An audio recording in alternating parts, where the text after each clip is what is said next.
and gentlemen, in the red corner, hailing from the state of Nevada, representing the Steam and Wise Guys, it's the always feared Vegas odds maker. And in the blue corner, the crowd favorite from South Florida, Marc Winning Picks Lawrence. And now, let's get it on! Against the spread, Winning Picks with Marc Lawrence. Hi, everybody. Marc Lawrence once again, along with Victor King, and we're all set to go against the spread on this weekend's college and pro football cards. And Victor, it's getting to be that time of the year when the college football race for the college football playoff is underway, and also the second half of the NFL football season. A great time of the season. You definitely got that right, Mark. I'm unprofitable Sunday in the NFL. But with that said, our college football totals have done very well in the season. We're up to 67% now on the season in college football. On Saturday, it was a 3-star winner on Indiana Penn State over the total in that Big Ten game. And then we had a Saturday night play on over the total in the SEC conference. That game we talked about on the show last week, Alabama versus LSU.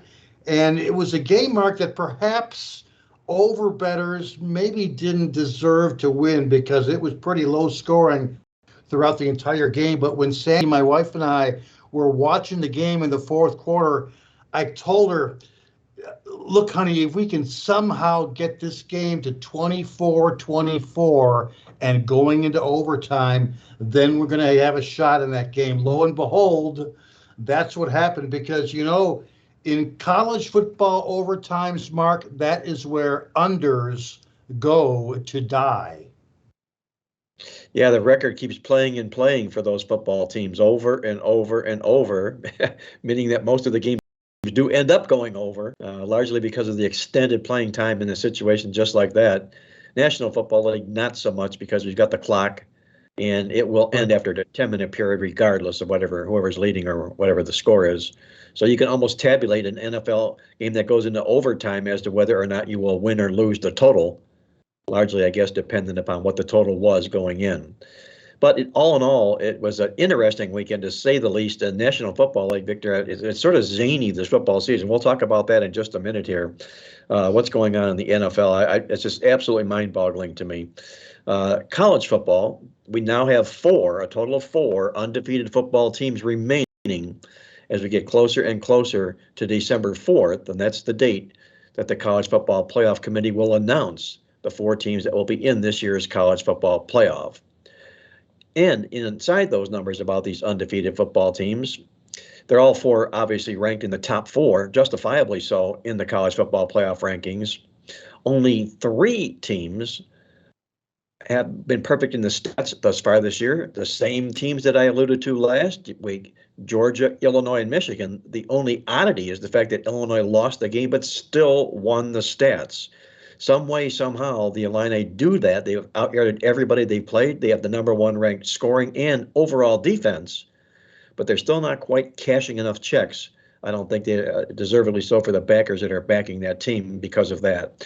We also have 3 teams that, again, the same 3 teams last year that have won the games an average of over 200 yards a game on the football playing field. These are the powerhouse guys. And these are 3 of those undefeated teams. It's Georgia, Michigan, and Ohio State. Even though the Buckeyes took their first stat loss of the season last week when they let Northwestern lull them to sleep. They got out of Evanston alive in that football game, but for a time, Northwestern held the lead in the football. That looked to be Ohio State's Waterloo, that one trip up that most football teams encountered throughout the season. Close but no cigar for Northwestern in that football game last week. Victor, I saw the college football playoff rankings came out. Any your take on what you saw in the rankings about any of those teams and any of your teams there moving forward? Well, you know, Mark, before we talk about the 4 remaining undefeated teams, the Kings are dead in college football, and it appears that for the first time in the 9-season college football playoff era, we may stage a playoff with neither Alabama or Clemson in it. Obviously, they've been the two dominant brands in college football the previous 8 years. The Crimson Tide, they made the bracket 7 times, won 3 national titles. The Tigers have made it 6 times. They've won it all twice. And now, after both were upset on Saturday, they're on the outside looking in. It's a very strange role for both teams, and they both need a lot of help to kind of change their circumstances. My takeaways, Mark, I still think Tennessee is in a decent driver's seat to finish in the top 4. Of course, it'll probably come down to Tennessee versus Oregon. I mean, what, the Volunteers have, 3 unranked opponents left on their schedule? Missouri, Carolina, and Vanderbilt. And Oregon has a much tougher schedule that begins this week. Not to mention, if they defeat Washington, they're going to be playing UCLA or USC in the Pac-12 title game. So it's going to be interesting between those two teams who gets the higher ranking when the committee certainly comes down to debate the merits of Tennessee against Oregon. Well, what happens when the committee comes down to debating the merits of a 2-loss Alabama football team, Victor? We could have, for the first time ever in the history, just that, a 2-loss team making the playoffs here this year. There are a handful of worthy 1-loss teams, and there'll probably be 3 of those left by the end of the football season. But the situation still exists that a 2-loss Alabama football team could be there, depending upon what happens in the SEC playoff here, obviously. So that will be a big, big discussion. And I guess they'll say that there's always a first time for everything if they let Alabama into the playoffs. But I also know there'll be a lot of people crying loud about letting a 2-loss team get in ahead of their 1-loss team, if you will. So a lot of intrigue going on right now in the college football playoff scene. In the poll that came out this week, Victor, I was glad to see TCU get their just due. They're ranked number 4, one of those 4 undefeated football teams, just ahead of number 5, Tennessee. It's very, very easy for the committee to fall in love with teams like Tennessee and maybe not so much put their arms around the TCUs of the football world, but I'm glad they did the right thing because TCU does deserve to be in amongst the top 4 teams for their body of work thus far this football season. The other thing that jumped out to me in the poll this week, Victor, was the fact that there are, if you take a look, 5 teams in the poll, the top 25, that have 3 losses this year. 3 of them in the top 20. So maybe a little bit of mediocrity is setting in as far as these football teams are concerned here. Maybe the door should be opened a little bit more, or a little harder look at some of these group of 5 teams per se, as opposed to some of these mediocre 3-loss Power 5 guys. But, that's a story for another day. We'll talk a little bit about that when we get to our college football game of the week. And one quick note here, Victor. I'm going to throw this out here before I hand it back to you. I can't believe it, but on the site, on the college football playoff site, they actually put the odds, money line odds of the teams to win the college football playoff moving forward. You remember that was always the NCAA that poo-pooed gambling, okay?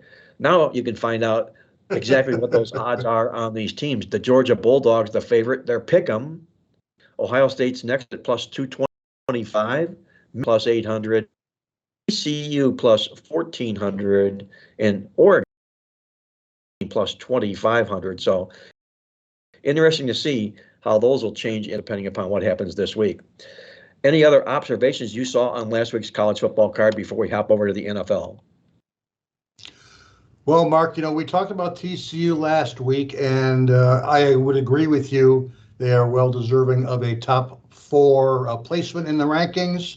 The margin for error is a little bit slim for them, but they do control their playoff path. With that said, they've got a difficult schedule. On the road this week in Austin, on the road next week against Baylor, before closing out the season against Iowa State.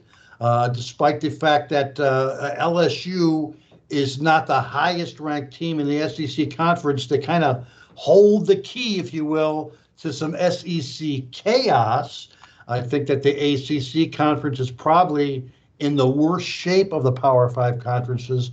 And you talked about the group of 5 teams, and we almost made this our game of the week this week as Tulane hosts Central Florida, number 17 Green Wave against number 22 Central Florida. They're the two best teams in the AAC conference. They face each other. Central Florida does that before heading to the Big 12 next season. And again, as you know, and we've spoken in the past, the highest ranked conference champion from the group of five is guaranteed to earn a spot in a New Year's Six bowl game. So the winner of Saturday's game could very well take the lead for that spot. And if you're looking at a potential good under, I'm liking Tulane at home with that fantastic Green Wave defense to hold Central Florida down in that game to go under the total, Mark. Good observation there, Victor. I'll make note of that. I'm sure our listeners and our viewers out there will do just the same. And, if this show were game as opposed to against the spread, we might have opted for that Tulane the game because there is a lot of intrigue in that game. And we've talked a lot before about a bunch of good-looking Power Five. We got a beauty on tap for our college football game of the week that was just too good to pass, and we'll get to that in just a moment. Let's take it over to the National Football League, and leading it off at the very top of this portion of the show is again head-scratching time for me. And we talked about the struggles of the Bays, the Tampa Bays and the Green Bays. Tampa Bay just barely eked out a win on their last possession, almost the last play of the game. Green Bay loses to Detroit. Are you kidding me? Aaron Rodgers, there's obviously something going on that's not right with that football team right now. So you've got a team here in Green Bay that once again could be nominated for the most embarrassed team. I know Steve Crabb, the Texas Tornado, nominates them this week, and he would co-nominate the Carolina Panthers, but he also says he can't play either of those two teams for the condition that they're in. But if I'm going to nominate an embarrassed team, I'm going to do it maybe for personal reasons. Right back with the Las Vegas Raiders and the ugly disappointment that they led with last week as well. Going into the football game last week, they were blanked, shut out at New Orleans. That should have made them red-faced enough to get up for the contest, and they were up for the contest for the first half of the game. They had a big 17-point lead, and they proceeded to choke it out again, as they've done for the third time this season. 17-point leads and lose the football games. Victor, I'm going to go so far as to say if there is a first-year head coach in the NFL that doesn't make it to the end of the season, it will be Josh McDaniels. There's no excuse for a football team like that to lose in the manner in which they're losing football games. And, I can't remember who it was that said this. It was Rich Gannon with the NFL radio on Sirius Channel 88. He said, blame the players, don't blame the coach. Well, I say baloney. The coach is the person that's responsible for putting those players in that. There's enough talent on that football team. You don't change your game plan like he did at the half. Devontae Adams was having a career game at the half, and he touched the ball one time in the second half. That's coaching. And it just blows my mind between something like that and what we've been watching all year long with this over-analytical approach of these coaches here. It just makes you want to turn the tube off. Sometimes you're better off. Somebody told me this. You're much better off not watching these games and just studying the statistics and analyze them that way, because you put too much of what you see into a football game and you can't get it out of your mind. And right now, I can't get the Las Vegas Raiders out of my mind. You talk about emotion, and it is so key in our business to remove the emotion from a game. So you're absolutely right about that. I don't watch as much football as a lot of people do over the course of the weekend, but I'm definitely on my phone studying the stats of every single game. You mentioned the Raiders, 2-6 on the season. They've yet to win a road game this year, and still Josh McDaniel got that dreaded vote of confidence this week. You know what that usually means. But, Mark, I got two more teams that I want to nominate for embarrassed teams as well. One has got to be the Arizona Cardinals. This is a team that's usually a fantastic first-half team, and it's not till the second half of the season that they usually start their slide. Guess what? 3-6 on the year, another double-digit home loss to a division opponent. In this case, Seattle Seahawks. They got out-yarded by 150 yards in that particular game, now in last place in the NFC West Division. And finally, I'm sure you may have something to say about this particular team. But if a team is not embarrassed after passing for 43 in the game, after accumulating only 120 total yards in the game, then they definitely should be. And that head-scratching coaching move that they pulled off a couple of days ago has got us mind-boggled. I'm talking about the Indianapolis Colts. Incredible what's happening to that football program here, and I think it's almost time for the NFL to step in and say, "Hey guys, we're going to put a management team to manage this football team because you're not handling it right here right now." As we talked about before, not only do they promote a head coach that's never been a coach before at any level, a former player, but they also brought an offensive coordinator in to run and call the plays that's never been an offensive coordinator or a coach in his life either, and he comes from about a handful of Division III football programs. So you got a kid from what would be in baseball parlance coming from Class A to the major leagues, and he's going to be in charge of running the offense, running the plays, and doing all those things. I don't know what's going on at Indianapolis these days. You inferred that tanking could be the issue here. The position to put themselves have that number one pick this year because there's a lot of good quarterbacks coming out. But this is getting to be absurd, what's going on with the Colts. And not only that, Victor, what we just talked about, these two train one another this week, the Colts and the Raiders. Right. oh my God. Dr. Jennifer Melfi, Sopranos, let's dial her up. It's exactly what we're supposed to do with that football game. It's incredible what's going on. And also, I mentioned the analytical part of it for our good friend Jeff Kabasiak, the guitar man up in Canada, because he's been ragging on these coaches all year long as well about their decisions that they're making in coaching. That's taking a little bit of a sidelight or a sidebar to the side for now, for the moment, only because we've got these bizarro results that we just talked about. I want to also run by for our viewers and listeners out there the current playoff picture, if I may, of the teams heading into this weekend. The number one seed, talking about Buffalo Bills and Philadelphia Eagles. Buffalo also in a precarious situation right now with Josh Allen and his injury situation. That remains to be seen whether he'll be playing this week or not. Number two teams, Kansas City and Minnesota, both doing the job and getting it done. No complaints at all about those. In Seattle, upstart Seattle, and it looks like the Baltimore Raven freight train is beginning to get in gear here right now for the Baltimore Ravens. And, this defense asserts us at all. They're going to be a team no one is going to want to play in the playoffs. Number four, by default, the Tennessee Titans and the Tampa Bay Bucks. The New York Jets and the Dallas Cowboys. And kudos to the Jets and that big win over the Buffalo Bills last week. We're going to talk with Andy Iskoe when we get that Vegas vibe in Vegas and talk about how many teams were knocked out of the Circa Survivor contest by the Buffalo Bills lost. And there was a big no-no in that, and I'll run that by Andy as well. Number 6 seeds, the Miami Dolphins and the New York Giants. And number 7 and final playoff seeds heading into this week would be the LA Chargers and Francisco 49ers. Any other takes, Victor, on what you saw in the National Football League that you want to pass along before we hop on to our college football game of the week?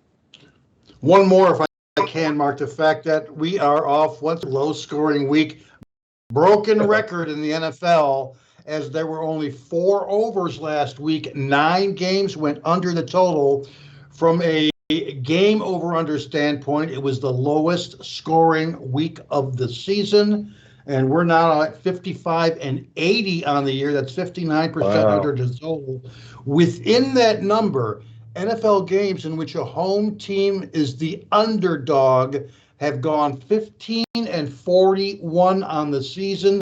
That's this season. That's 77%. We got 3 more games this week in which the home team is an underdog. You're going to want to definitely look at that in the NFL. We've talked about the reasons in each of the last, 6 podcasts.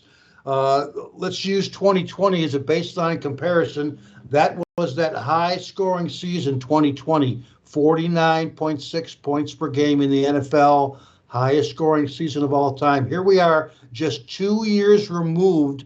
We're down 6 points a game. 43.8 is the average this year. We talked about the reasons. I've got 2 more reasons. NFL passing yards are down 65 yards per game compared to that Rec 20 season. So factor in two teams, we're seeing 130 less passing yards per game. Wow. We're seeing 24 more rushing yards per game compared to 20. Another reason for this extremely low scoring season. Well, Victor, I also was perusing through the totals tip sheet this week, and I picked up four numbers that I'm going to have to play in my lottery numbers this particular week. You call was it 202017? 2017 is what you want to play. 4 out of 13 games last week in the NFL finished exactly with the score of 20-17. Now, back in the old days, 37 was a key number when it came to totals.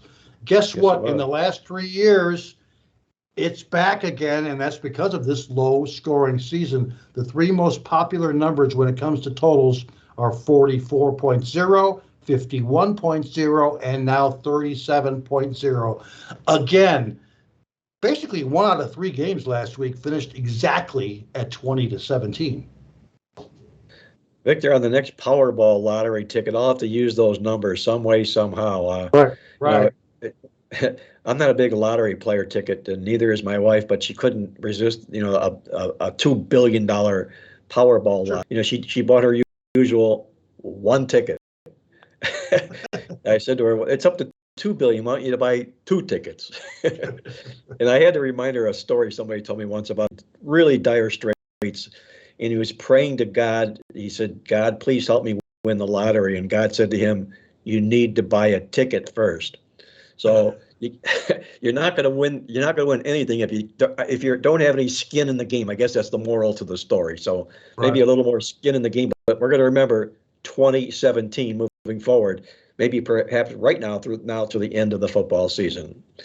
You're tuned in to Mark Lawrence Against the Spread, the nation's most popular sports handicapping talk show. I'm visiting with Victor King from King Creole Sports. And Victor, what do you say? Let's get over to our college football game of the week. And we've got a beauty inside the Big 12 Conference with the aforementioned TCU Horned Frogs taking on the Texas Longhorns in a battle of top 25 ranked teams. In fact, they're ranked in all 3 of the major polls, the AP, the coaches, and the polls. What do you see going on in this football game between the Horned Frogs and the Texas Longhorns on Saturday, Victor? Right, Mark. Exciting game to watch. It's going to be nationally televised on ABC TV at 7:30 Eastern on Saturday evening. And as you mentioned, give credit to the Texas Longhorns. They're back in the top 25 after winning 4 of their last 5 games. In terms of the series, it's been pretty low scoring last 7 meetings, 2 overs, 5 unders, only 44.5 combined points per game. Things a little bit different in this 22 season. TCU has been one of the better over teams this season at 6-3 over under.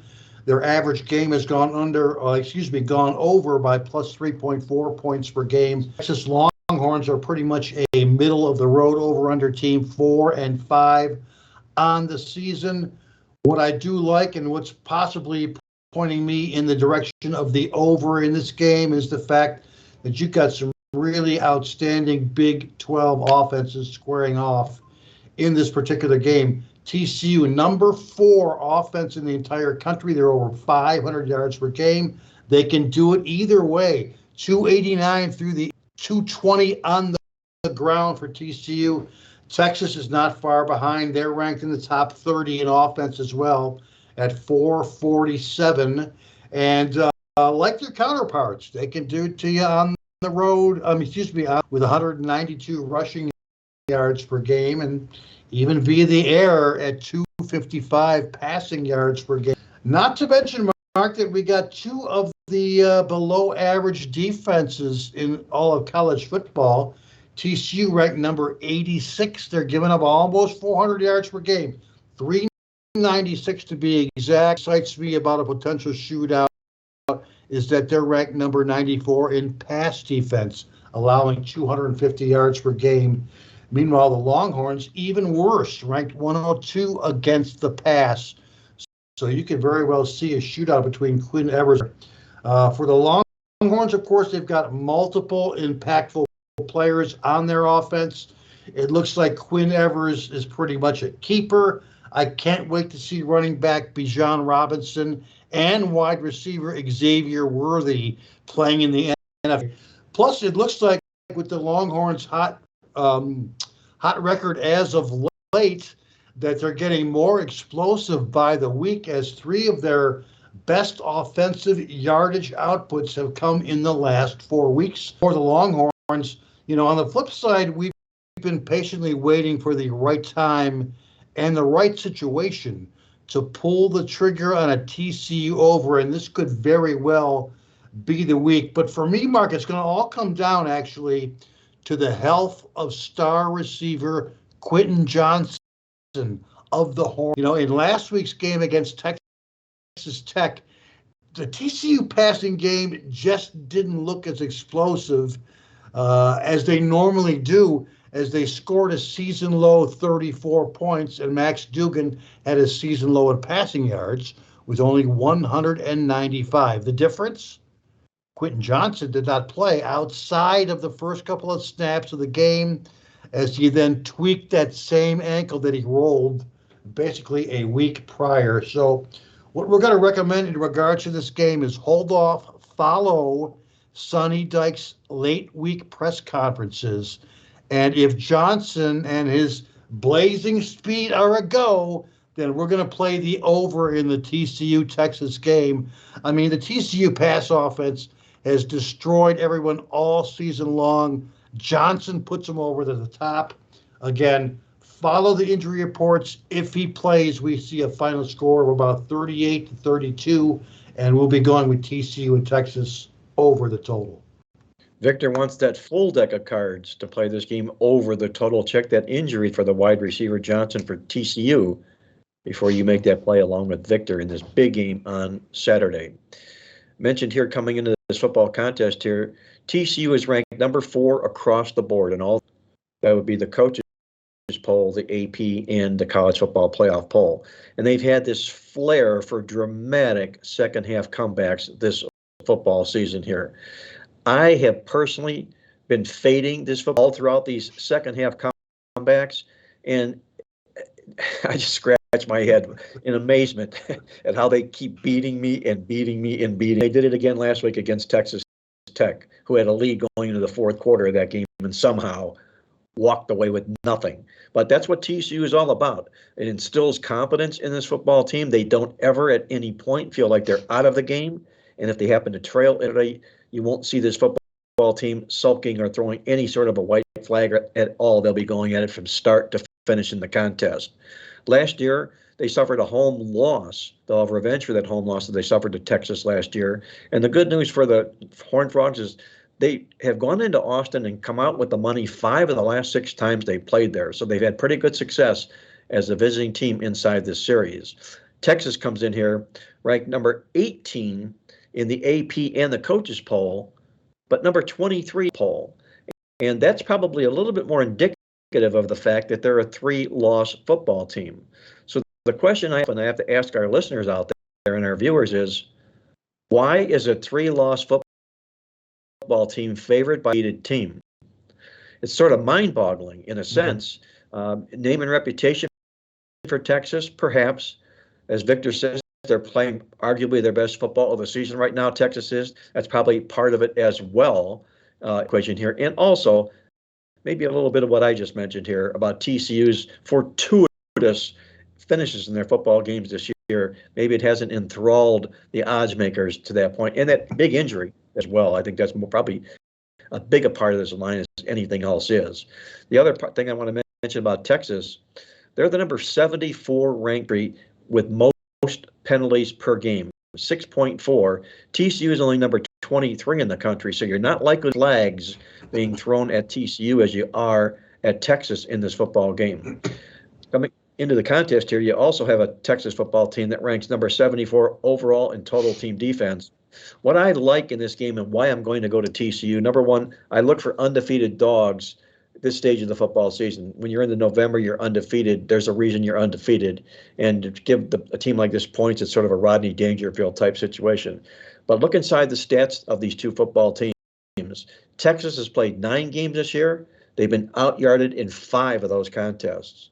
TCU has played 9 games this year, and they've been outstated in only 1 game this year. So they're not about to be pushed around the field in this football game, TCU. If they win the stats, I'll take it. 7 points with any team that would do just that, especially an undefeated team. Give me the Horned Frogs plus the points are my game. You're tuned in to Mark Lawrence Against the Spread, the nation's most handicapping talk show. With Victor King for going against the spread on this week's college and pro football cards. And Victor, let's hop over to the NFL side of things for our featured game of the week. And we've got a pretty intriguing game. If for no other reason, we're from Cleveland, Ohio. We're living down here in Miami. Why not put Cleveland and Miami on the top of our bill list this week? Because this should be a pretty promising, good-looking football game. Victor, how do you see the Dolphins and the Browns shaking out on Sunday? Right you are, Mark. Obviously the NFL game of the week, there's only one game featuring 2 teams that are winning teams, and that's the Buffalo-Minnesota game. So it's certainly worthy, but we don't know the status of Josh Allen, if he's going to be playing in that game or not. So we're going with our second choice game. And before I get into it, Mark, it's kind of weird here. Here we are almost in the middle of November, and we're kind of battening our down here in South as we've got another late visit from Mother Nature. Are you kidding me? We got a potential, Category 1 or Category 2 hurricane that should be hitting us, sometime tomorrow. While it should be only high winds and some flooding, it's a little bit surprising because, normally the cutoff is right around November 15th. No more hurricanes after November 15th. But again, Mother Nature, in the way that she does, is hitting us down here in the Sunshine State at the very, very end of the hurricane season. Now, how that'll impact this particular game, Mark, we don't know yet. It could still be windy on Sunday. It could still be rainy. Either way, we'll pay attention to the weather report once we get into the weekend. As far as the Browns and the Dolphins go, the over-under line in the game opened at 46.5 points. It has been bet up to 48.5. There's even a couple of 49s out there. And heck, we're not surprised given the fact that Cleveland is 5-3 over-under on the season, 49.9 combined points per game in Cleveland Browns games this season. The Dolphins 4-5 over/under on the season, 48.6 is their number, combined points per game on the year. The home and away splits, though, tell me a lot. The fact that the Browns have gone 4-1 to the over at home, 52.6, but only 1-2 in their 3 road games, only 45.3 combined points per game. And the Dolphins, this tells you it all. When the Dolphins are on the road this season, 4 out of their 5 games have gone over the total, 60.8 combined points per game.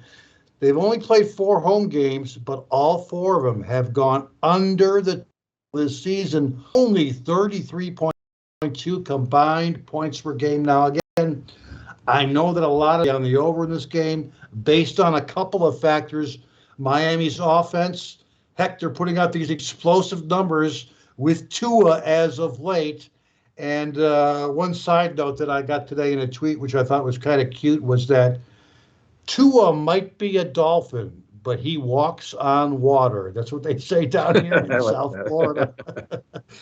Again, the Dolphins 2-0 to the over in their last 2 games, and we were on Dolphin overs in each of the last 2 weeks. Last week against the Bears, 2 weeks ago against the Lions. We cashed over winners both weeks. With that said, however, I like the under in the game. The extreme home and away over-under splits for both teams cannot be ignored. I also pulled a couple of numbers out of the database.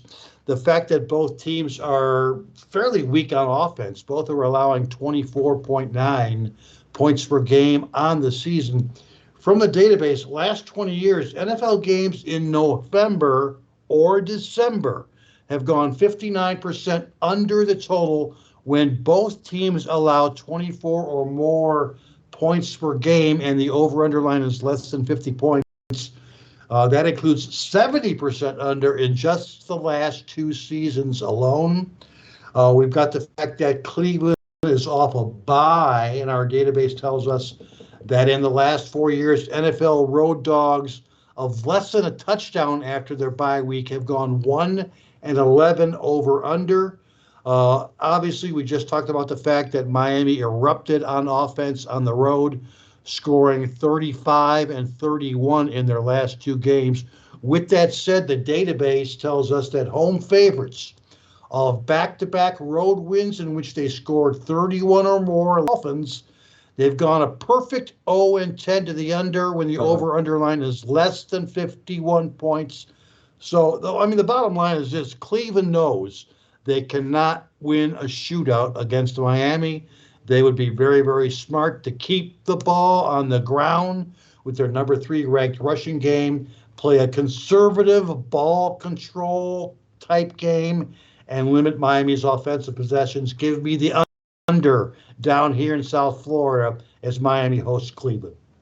Victor stays under the total in the Dolphins-Browns showdown game on Sunday. And by the way, people, if you're listening or watching the show, those numbers, those great numbers that Victor just runs by you, the database doesn't just spit those out, okay? Victor goes in there and he finds those numbers. You have to ask the questions to get the answers, okay? And that's exactly what Victor does. He asks the question and he gets the answers.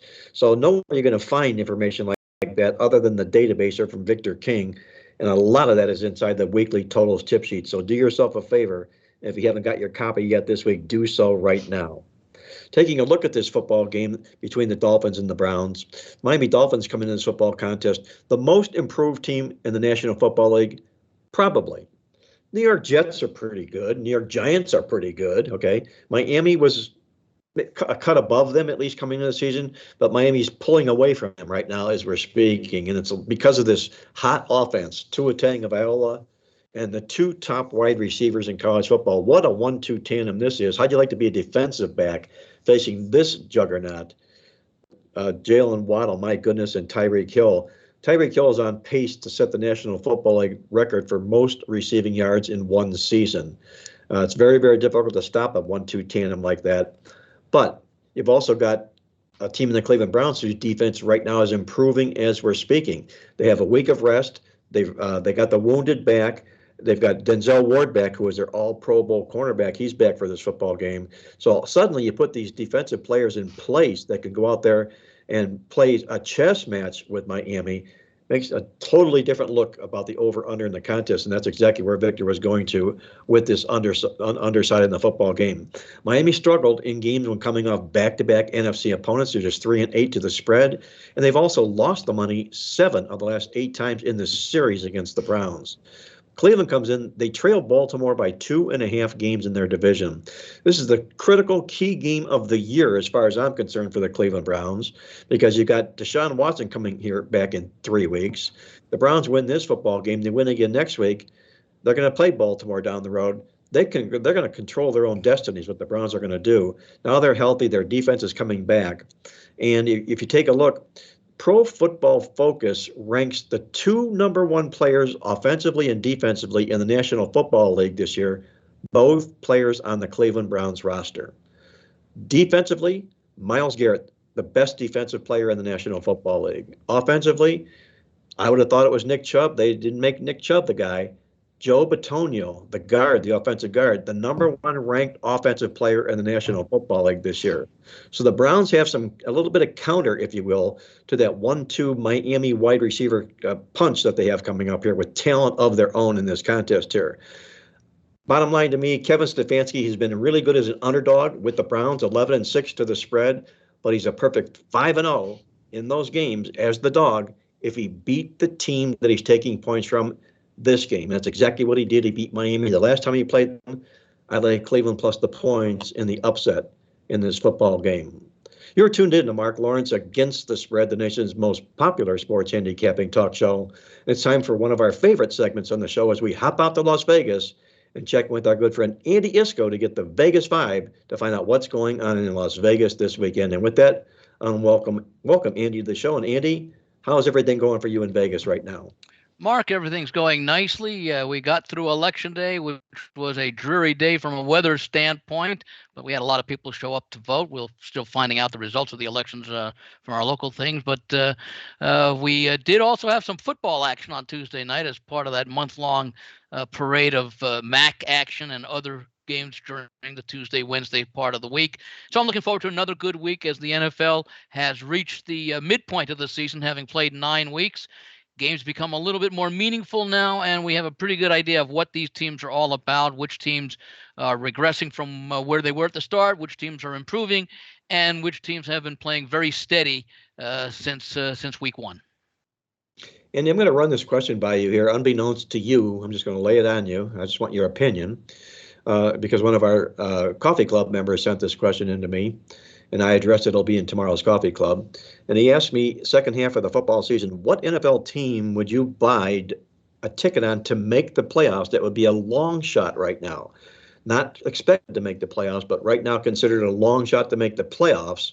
Which team would be on your ticket that you would go out and buy right now, Andy?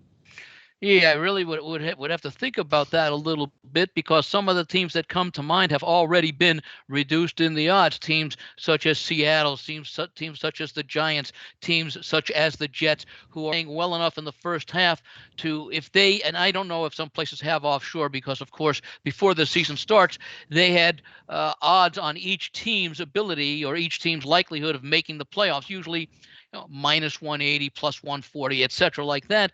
And so those teams that I just mentioned had considerably long pluses on their likelihood of making the playoffs. So I suppose the way to approach this question might be teams that have been struggling through the first part of the season and whose odds would have increased, whereas right now they don't look like they're going to be playoff teams. I think maybe the most disappointing team right now has to be the Green Bay Packers. I don't know that they can make a run at the playoffs, although they do have a revenge game coming up with Minnesota, and they'll also play Detroit again, who beat them, and they've also already beaten Chicago once. But I'm going to go with a team that I think just has talent. They fought through some injuries, and that's the Los Angeles Chargers playing in the AFC West. This is a team with a quarterback in Herbert who continues to improve game by game. He's got some decent weapons when they're fully healthy. When Allen is back, for example, he's going to have one of the better wide receivers in the game. Running game will be more effective once the passing game gets back on track, and they've already got a solid defense that is expecting some players back over the next few weeks. So I think in that division where the Raiders have been a major disappointment, Kansas City is still the best team to beat in that division, and you've got a Denver team, which also is a team that I think can make a bit of a run. I think we started to see something in London with Russell Wilson feeling a lot more comfortable, and we know they have a good defense. But when I compare the Chargers and the Broncos, I give the edge to the Chargers simply because of the overall balance on their roster. Their defense is good enough to keep them in games when the offense is playing well, and Denver's defense is good enough to keep them in the game when the offense isn't going well, and the offense hasn't really gone well all season. They haven't been able to show much of it. So I'll nominate the LA Chargers as my team that could make the playoffs. We're not talking about winning the Super Bowl here. We're talking about making the playoffs. I think the Chargers have an excellent chance of being a wild card. I expect them to go on a short-term run. I'm going to put Andy down for the LA Chargers, perhaps on the proviso that Brandon Staley does not get in the way, because there is a lot of talent on that football team. That is, by the way, you did mention the one concern I have, which is similar to a concern that I would have for Denver, and that's coaching. We fail to realize sometimes how important coaching is when the fans in the stands know what plays are going to work and which ones aren't going to work better than the coaches seem to. That's a concern. Yeah, that's a problem. There's no question about that. When the fans have all the answers and they're the correct answer. We're visiting with Andy Iskoe from thelogicalapproach.com in Las Vegas, getting the vibe of what's going on in Las Vegas this particular week. If you haven't downloaded Andy's newsletter and would like to check it out, log on at thelogicalapproach.com. It'll be well worth your time and one of the best newsletters, as I say, on the market today. Andy, let's do what we always do this time of the week here and visit and check out what's going on in the contest in Las Vegas. And I know in the end we always get to the Survivor and a little bit of buzz going up. But first of all, let's do it as you usually do. about what you saw on the contest results from last week. Sure, and I always start by mentioning the Golden Nugget standings. This is the contest that combines college and pro selections, a high-end contest, so to say, with a $1,000 entry fee. Only 128 entries this year. The result's a little bit surprising that they're not stronger at the top, because college football is the forte of many who enter this contest, because there are many entrants in this contest that exclusively handicap and bet college football as opposed to the NFL. So they'll basically leave the NFL games aside, let the expertise of others in that contest who are in multiple contests, including the Circa and Westgate, for example, and they'll try to win the contest based upon their ability in college football, where there are more games to choose from as every game is on the board. Through the first 9 weeks of the standings, 2 contestants are tied with a total of 41 out of a possible 63 points, getting 1 point for a win, 1 point for a push. That's just 65.1%, which sounds very, very good, but usually with the college contest part of the Golden Nugget, we've often seen players, especially at this time of the year where we're only halfway through, well into the low to mid 70s. So maybe more disappointing results from college football this year for many of the contestants. So 2 contestants tied at 65.1%, 2 more at 64.3%, and it goes down from there. Turning now, though, to the 2 main, actually 3 main with the 2 Circuit contest. Actually 4 with the Super Contest Gold, but the Westgate contest, 5 games a week against the static NFL point spread. I follow and report on the consensus plays, the top 5 most popular selections each week. Through the first 8 weeks of the contest, they were hitting exactly 60%, 24 winners, 16 point spread losers, no pushes. In week 9, this past weekend, the top pick was the Washington Commanders, plus 3.5. That was a winner. Other winners this week, the Tampa Bay Bucks laying 2.5 in the contest. That line closed at 3 in their overtime 3-point win over the Rams. So the Bucks did cover the contest. And Seattle taking plus 2 from Arizona, winning that game rather comfortably. Those were 3 winners. There was 1 losing selection this week, and that was the Las Vegas Raiders laying 1.5 points. I think I wrote down laying an egg instead of the point spread, but both would apply here as they lost last week badly to Jacksonville. 3rd time this year they've surrendered a 17-point lead in a contest that they did not win. 1 push this week, the Atlanta Falcons taking plus 3 at home against the aforementioned LA Chargers. That resulted in a point spread push for a weekly record against the spread for the top 5 plays of 3-1-1. Bringing the 9 volts halfway point, 45 selections, 27, 17-1, 61.1%. Now, as far as the leaders go, here we do have some leaders hitting at 70%. 3 contestants are tied with 32.5 out of a possible 63 points. That's 72.2%. 5 contestants a half point back at 32. That's 71.1, and at 31.5 out of a possible not 63, excuse me, 45 points. 63 was the Golden Nugget. 32.5, 72.2% out of 45 picks. 32 for 5 contestants and 3 more contestants at 31.5 of 45 selections. That's exactly 70%. The Super Contest Gold, which is similar in structure to the Westgate Super Contest just mentioned, a $5,000 winner take all. With the entry fee. This is starting to separate itself a little bit. The top 5 places are all held by not one person, but there's only one person in each position. The leader has 32 out of 45. That's 71.1%. 1 more contestant, a point back at 31. That's just under 69%. And it goes down for 1 person in 3rd, 1 person in 4th, 1 person in 5th. So that's the Westgate review for this week. The contest that has now taken over as the most popular contest in Las Vegas as far as non-survivor status is the Circa Millions contest, attracting more than twice as many entries this year as the Westgate Super Contest, just shade under 4,700 entries to be precise. And through the first 8 weeks of the contest, their consensus 22, 17, 56.3%. So a little bit worse than what we saw in the Westgate.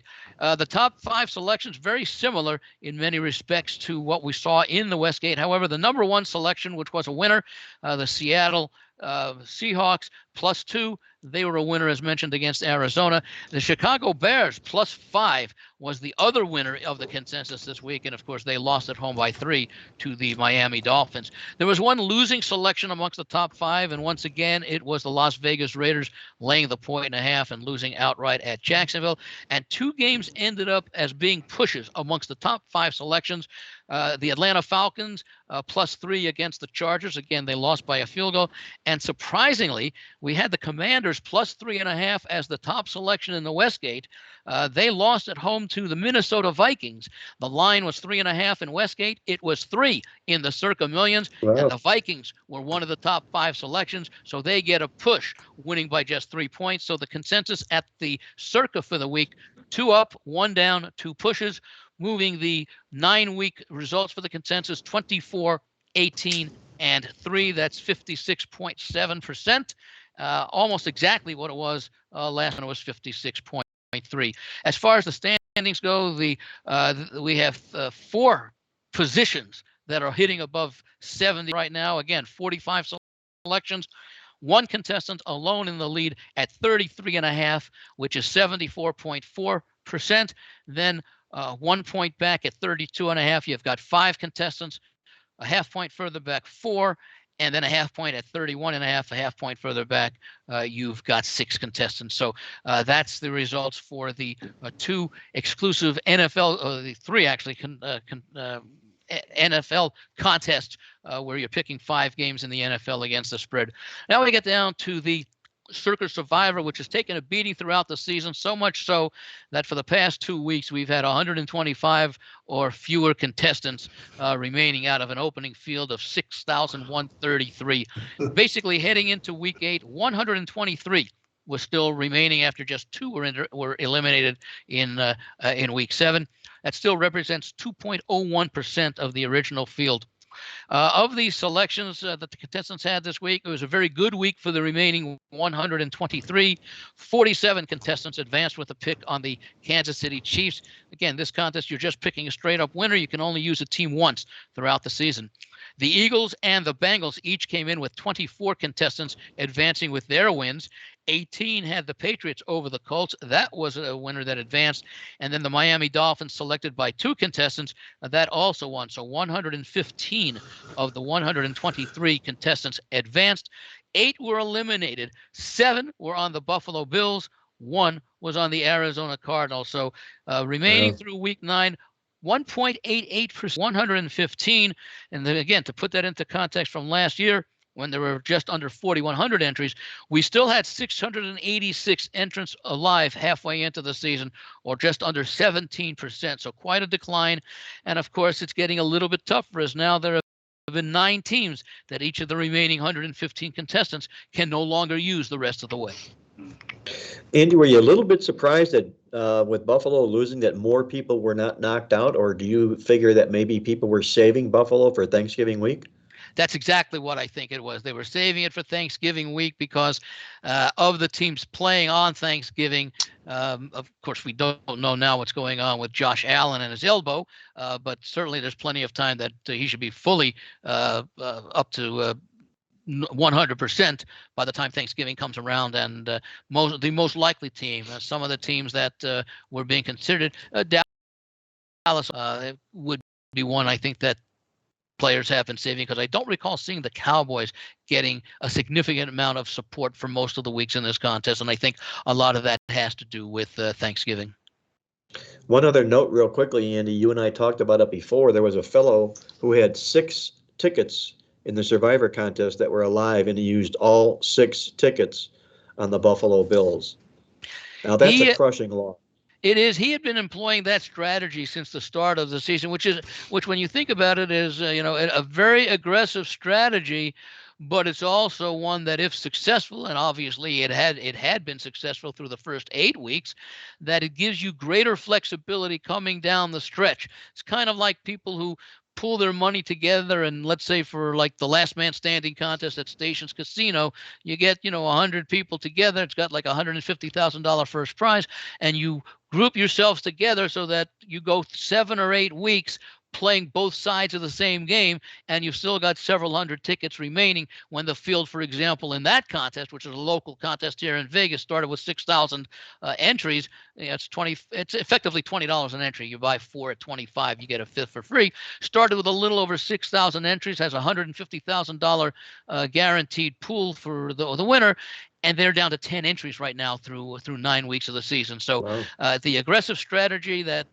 that contestant had, playing all 6, worked for 8 weeks.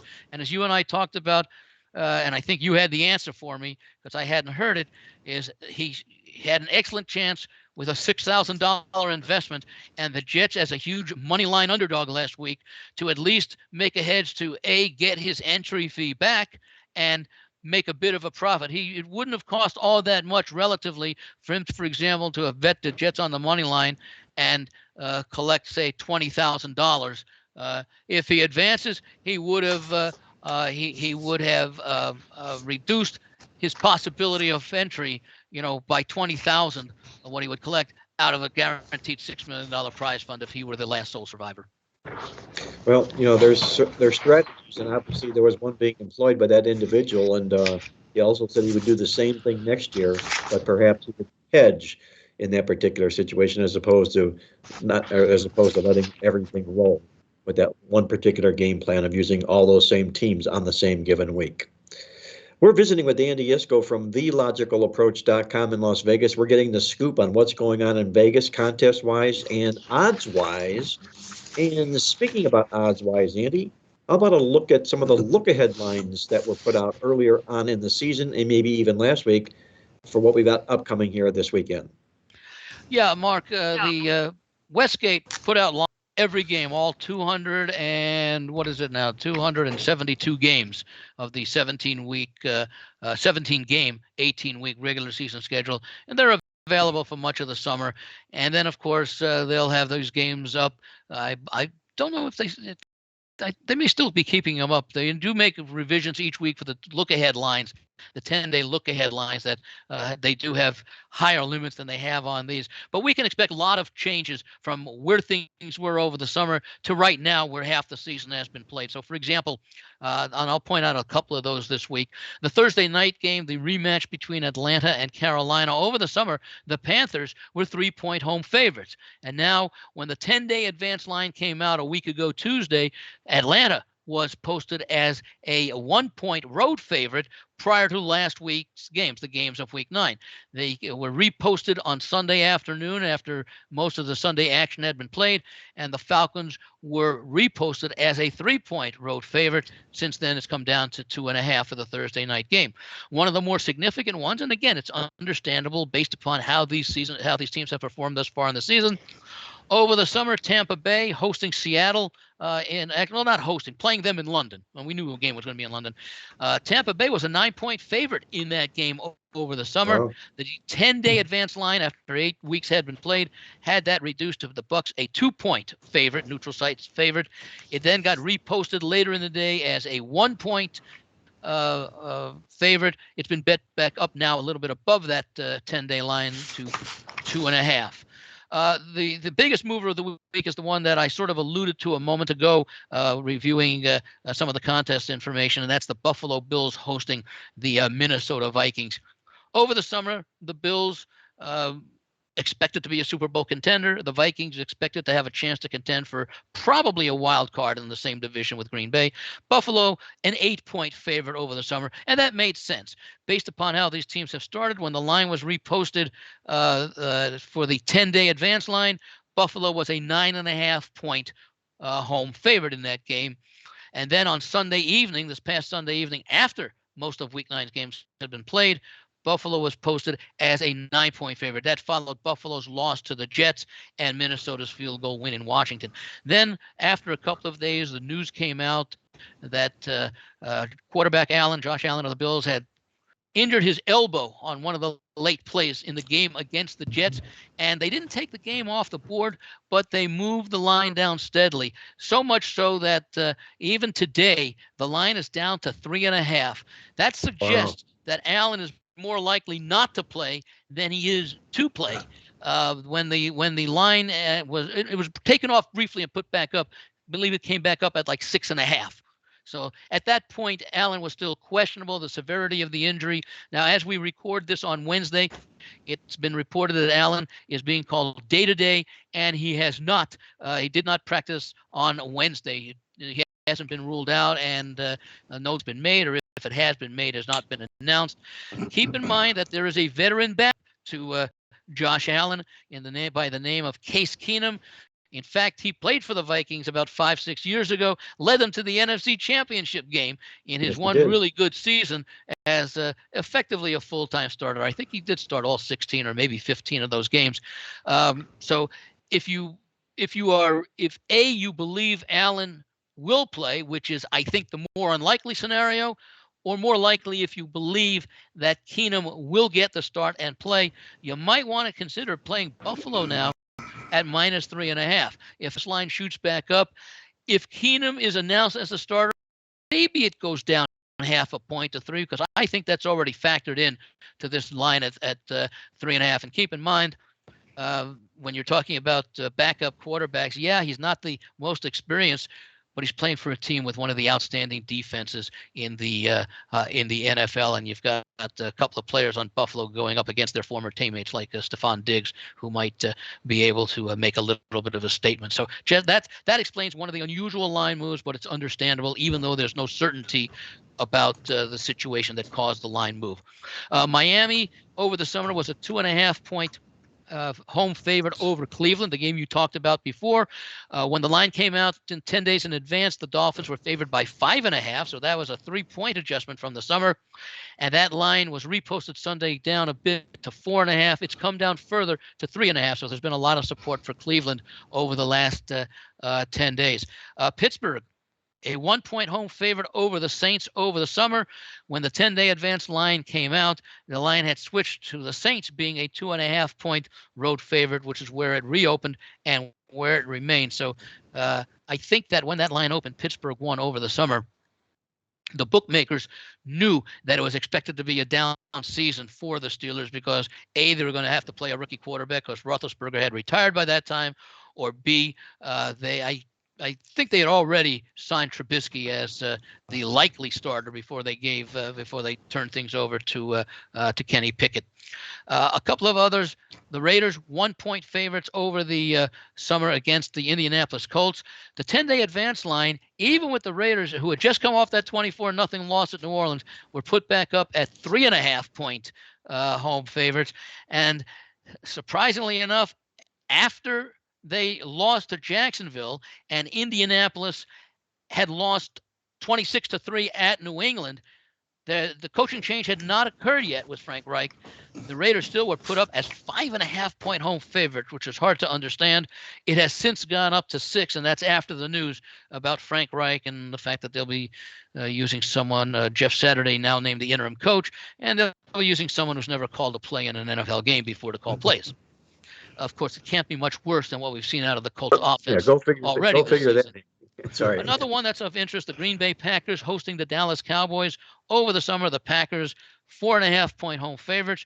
With everything that's gone on with the excellent play of Dallas coming off of their bye this week, and the Packers' struggles with Aaron Rodgers, one of the worst games of his career last week against Detroit. The 10-day advance line, this is before the Packers game last week, had the Cowboys 3. They reopened Sunday night at 3.5. They've been bet up to 5. And the final game I'll mention, and this will come as no surprise, and that's the Monday night game, Philadelphia hosting Washington. Over the summer, the Eagles were favored by 4 points. Now, keep in mind, Eagles made the playoffs last year, and yet they were favored by 4. Just seemed like a small number. It's obviously a small number because when the 10-day advance line came up, the Eagles were 10-point home favorites. I don't know that I would have made them 10-point home favorites back in the summer. I might have made them 6 or 7-point favorites. Anyway, the game was reposted after last week's action with the Eagles, again, a 10-point home favorite, been bet up to 11, favoring the Eagles over their rival Washington. That's the update from Andy on the advanced lines from Las Vegas on this weekend's football card. And Andy, before we let you hop out to Vegas for this weekend's games to get ready and prepared, what are you looking at for your complimentary play on the card, if you will? There are a number of games that I could have used. I think you may be talking about one coming up. I'm going to take a look at the game between Kansas City and Jacksonville. And just to go over that line, Kansas City over the summer favored by 11 at home over Jacksonville. The advance line 10 days in advance, 9.5. That's where it opened on Sunday night. And it actually got as high as 10. It's back down to 9.5. And it somewhat looks like it's an interesting line because Kansas City was a 14-point favorite this past Sunday against Tennessee, a team that is considerably better than the Jacksonville Jaguars. So it's a bit of a surprise, but on the other hand, maybe not so much a surprise. Last week, of course, against a foe that had given them trouble in recent weeks, the Chiefs rallied to force overtime before beating those Tennessee Titans. Meanwhile, Jacksonville, as alluded to before, they overcame that 17-0 deficit to defeat the Raiders 27-20. Jacksonville is clearly improved this season, although they are just 3-6. However, each of those 6 losses have been by 8 points or less. So maybe that's why this line has opened and effectively remains below double digits. It'll be the most potent offense that the Jags will have faced so far this season. Kansas City leads the NFL in scoring at 30.4 points per game, second in total offense at 415 yards per game, and first in passing offense at 312 yards per game. One thing to note, the Chiefs are taking a big drop in class. Their last 5 games were against teams that made the playoffs last season. Kansas City won 4 of the 5. The one loss was to Buffalo. And, of course, with the loss by Buffalo to the Jets, it puts Kansas City back in position to potentially be the top seed in the AFC at the end of the season. Last week against the Raiders was just the second time Jacksonville had played a team that made the playoffs last year, and of course they rallied to win that game. The first was an earlier 29-21 loss at Philadelphia. If you remember that game, Jacksonville jumped out to an early 14-0 lead, and Philadelphia came back to win that game by 8. I think the class drop becomes evident here. I think we should be seeing a poised effort from Kansas City, especially with the fact that Buffalo lost last week, Jacksonville going up in class, Kansas City taking a huge drop in class. And again, I can't. A 14-point favorite against Tennessee now drops down, even though Jacksonville has played close games. Look at who Kansas City has played. They should not face the resistance this week against the Jaguars that they faced against those playoff teams that they played and defeated in the previous 5 weeks, 4 of them. So you're going in. So in this football game, your side will be. I am laying the 9.5 with Kansas City. That's what I thought as much. Yeah. Big value to the football game. I was wondering, is he going to go to Jacksonville? Is he going to go to Kansas City? I was trying to explain as best I could why the line is as low as it is, but then when you consider it again, and I think the quality of competition that Kansas City has faced maybe suggests that as improved as Jacksonville is, this is a big step up in class versus a team taking a big step down in class. And I think this is relevant information that might explain. That's not to say Jacksonville won't give them a good game. They certainly could. I mean, the coach Peterson, great in Philadelphia. He really has this team performing well, but there's still some issues with Trevor Lawrence at quarterback and some defensive concerns. Very good. Andy Iskoe on the Kansas City Chiefs. He's going to lay the value with minus the 9.5 points over the Jaguars for his complimentary call on the show this week. Andy, as always, a great job on the show, and I'm going to wish you nothing but the best of luck. Let's hope the ball bounces your way this week, and we'll look forward to catching up with you next week here on Mark Lawrence Against the Spread. Thanks, Mark. Thanks, Victor, and best of success to all of our listeners/viewers, and hopefully for a winning week to start the second half of the NFL regular season. Thank you so much. That was Andy Iskoe joining us from TheLogicalApproach.com in Las Vegas. Let's move over to our next segment here. I'll share with you my awesome angle of the week before Victor and I move on to our top complimentary plays on the show ourselves this week as well. Our angle this week, we call it Cloud 9. This comes from one of my songs, our favorite Rolling Stone song, I should say. It was penned in the Black Book with an article wrapped around it. And what we're looking to do is in Game 9 of the National Football League season, we're going to play on any 500 or less home dog of fewer than 3 points if they were a playoff team last year. That's the role here in this particular game for the Pittsburgh Steelers, a playoff team last year, at home catching less than 3, record 500 or less. That record is 15-4 against the spread. That's a 79% point spread angle play on the Pittsburgh Steelers for our Cloud 9 Awesome Angle Play of the Week. And with that, let's hand it off to Victor King for a complimentary call. And Victor, if you would please, let our listeners know what you've got on tap this weekend as well. Sure thing, Mark. Let's not forget about our Playbook newsletter special. You can get all 3 of our newsletters, the midweek alert, the totals tip sheet, the Playbook newsletter, 3 for a quarter. That's $25 for all 3 of this week's newsletters. And of course, that's at the playbooksports.com website. Here's the headline for this week's Playbook newsletter. As you can see, the 5 bets have done very, very well over the last month of play. And one of my favorite articles is Mark's Bet You Didn't Know on page 2. This week, his Bet You Didn't Know angle is paying tribute to Elton John and Candle in the Wind, and it's got a fantastic college football system that applies to one of this week's undefeated teams. It's required reading on page 2 of this week's Playbook football newsletter. And you know, Mark, for our free play this week, I'll get into it in just a second. We're going to give the ball to Tuco again.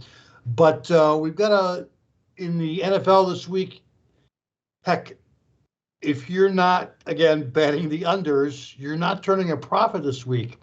So in the early 1 o'clock window, there's only one game that we are going over the total, and that 3-star over the total in the early kickoffs will be available later today. That's Wednesday evening, again, at the playbooksports.com website. It's the only over that we are going to be betting on during the 1 o'clock kickoff games. And again, it will be available at the playbooksports.com website. And for our free play of the week, Mark, let me get into our totals tip sheet.